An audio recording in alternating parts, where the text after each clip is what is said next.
बिस्मिल्लाहिर्रहमानिर्रहीम, अस्सलाम वालेकुम। आज एक और मालूमाती वीडियो के साथ नूर होम्योपैथिक क्लिनिक झंडा चिच्ची रावलपिंडी से मैं हूं आपका दोस्त, आपका मेज़बान डॉक्टर वहीद अजीमी। हमारी आज की ये खास वीडियो होम्योपैथिक लर्नर्स के लिए और ख़ास तौर पर वालिदैन के लिए जो अपने छोटे बच्चों की ग्रोथ के लिए परेशान हैं। ऐसे बच्चे जो अच्छा खाने पीने के बावजूद दिन ब दिन कमज़ोर हो रहे हैं, उन्हें भूख भी ठीक लगती है, खुराक भी अच्छी है, लेकिन इसके बावजूद वो दिन ब दिन कमज़ोर हो रहे हैं, उनकी ग्रोथ रिस्ट्रिक्ट हो चुकी है। आज की इस वीडियो में हम आपको उन बच्चों की खास होम्योपैथिक मेडिसिन बताएंगे। अक्सर फैमिलीज या वालिदैन छोटे बच्चों के साथ हमारे पास आते हैं, वो बताते हैं कि डॉक्टर साहब हमारे बच्चे की ग्रोथ नहीं हो रही, काफ़ी अरसे से इसका वेट नहीं बढ़ा।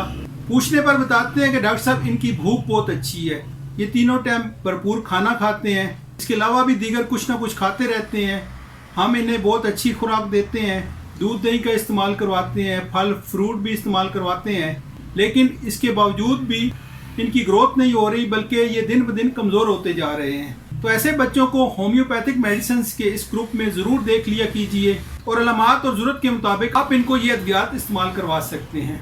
सबसे पहले आपने इन बच्चों को ट्यूबरकुलिनम 1 mg की खुराक देनी है।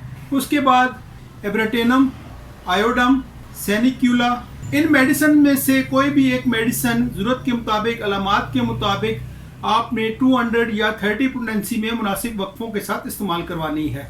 बायोकेमिक में नेट्रम म्योर इस मकसद के लिए बहुत बेहतरीन दवाई है। आप 6x या 30 पोटेंसी में सुबह दोपहर शाम साथ इसको भी इस्तेमाल करवा सकते हैं। वालिदैन से गुजारिश है कि सेल्फ मेडिकेशन से परहेज़ करें और अपने करीबी होम्योपैथिक डॉक्टर के मशवरे से इन अद्वियात का इस्तेमाल करें, या फिर हमारे दिए गए नंबर पर आप मशवरा और इलाज के लिए हमसे भी रब्ता कर सकते हैं। उम्मीद है आज की ये वीडियो आपको पसंद आएगी। आइंदा भी ऐसी मालूमाती वीडियो के लिए आप हमारे साथ जुड़े रहिए। हमारे चैनल को लाइक और सब्सक्राइब कीजिए, अपने कीमती मशवरों से भी नवाजते रहिए। हम आपके मशकूर हैं। अपना बहुत ज़्यादा ख्याल रखिएगा और हमें भी अपनी कीमती दुआओं में याद रखिएगा। बहुत शुक्रिया।